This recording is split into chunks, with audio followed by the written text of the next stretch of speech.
Will my child have friends? Will they be independent? Will they graduate? These are the questions that are likely going through your head when you first receive an autism diagnosis for your child. Today, I'm going to give you real talk. No sugarcoating, no gloom, just clear steps to help your child thrive today. Hey, I'm Genevieve, a mom just like you. I make videos to help navigate autism with clear strategies and honest advice. So let's break this down together.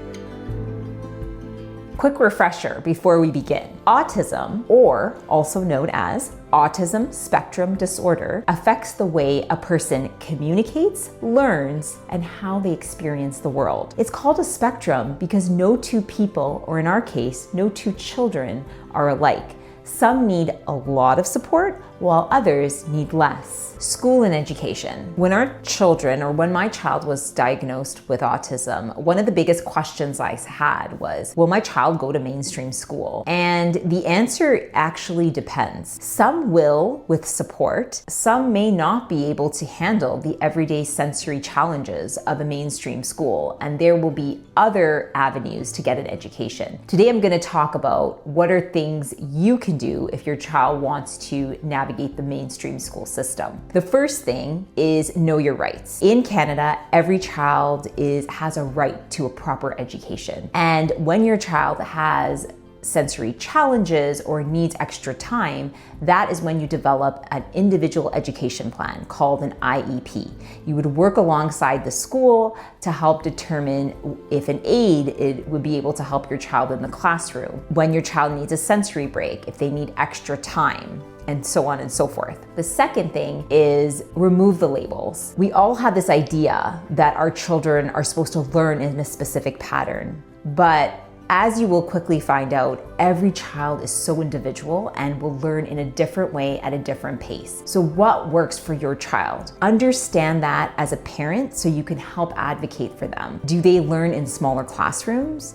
Do they learn in shorter periods, meaning they would only be able to attend school in the mornings? Do they learn better in a home setting? How do they learn? The third piece is advocate for your child. Just remember that you are your child's voice before they have one. You know what's right for your child. And so when you get to a new school that your child will be attending, number one, it might be trial and error until you find a good school. But number two, you need to bring in a list of what helps your child, what calms your child, what triggers your child. Don't wait for the school to tell you what works. You need to go in there and tell them what works. One tip that I wish someone told me is when we were looking for a school for our child, it was very hard. I always felt like I was going to make the wrong decision. And what I realized is it is a trial and error. And as your child grows, different things may or may not come up. And so just understanding that every year can be a bit different. You need to assess and then rediscover if that school is still the same fit for you. But what I recommend to parents is go with your gut. If you feel like that school is going to be a good fit, the administration are accommodating, the teachers are very kind and inclusive, then go with that school. But if you in your gut are getting a feeling that this may not work, then also listen to that voice because you know what's best for your child. Trust yourself. Friendships. Will my child have friends? I think that's one of the major questions that went through my head when we first received the diagnosis. And what everyone doesn't realize is that kiddos on the autism spectrum do want friends. It's just they sometimes have a hard time navigating that piece. And so here are some tips that can help. The first one is social scripts. A lot of the times, those nuances of social interaction do not come naturally to our children. And so what we want to do is teach them at home the greetings of saying hello, how are you, or having an understanding of how to join a game. Just basic things we can teach our children at home that when we are in a social situation, they can model that language and help them with making those friends. The second piece is picking the right spot. Think about what their interests are. So if you're going to pick for example, a playground, don't go to a big playground because it may be overwhelming and there's too many sensory pieces, but maybe go to a smaller playground. Maybe they're into art or Lego or chess.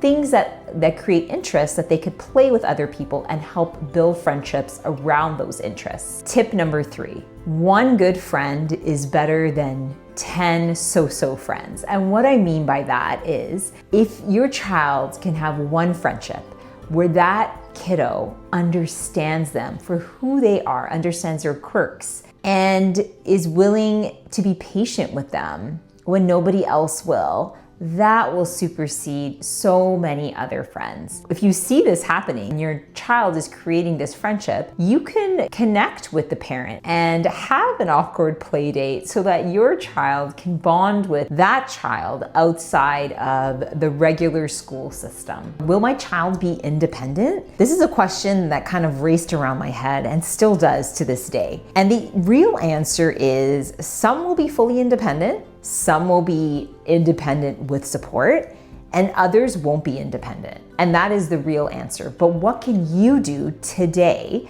to help create or foster that independence? The first thing you can do is teach life skills early. Don't wait till your child is 16, 17, 18 to show them where the laundry machine is or to get them to cut up a sandwich. If they're able to do some basic things right now, start teaching them. Model and repeat. The second thing is choices. When a child is diagnosed with autism, what happens is that there's many appointments. They're always going for appointments and they can feel like they're losing their independence.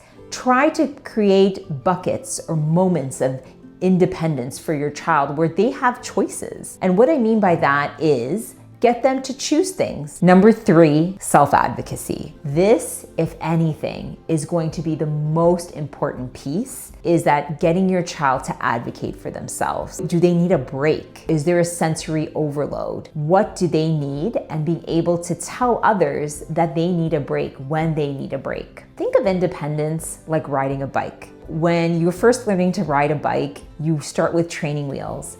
And then after you start with training wheels, maybe your mom or dad holds the back of your seat. And then one day they let you go and you're flying or they're riding, kids are riding on their own. Independence is like that. Some will ride on their own. Some will ride with training wheels, i.e. with support, but they're all gonna move forward in a forward direction. So here's what I want you to remember. Autism is not a dead-end street. It's just a different path. Tiny wins are gonna add up to something incredible for your child. Something that really helped me and my family when our child was first diagnosed was just really grieving the child I thought I was gonna have so that I could really open up my heart and my mind to this amazing child that I had right in front of me. If this video has helped you or you know another family going through this journey, please share, please like and subscribe, and I hope to see you on my next video. Cheers.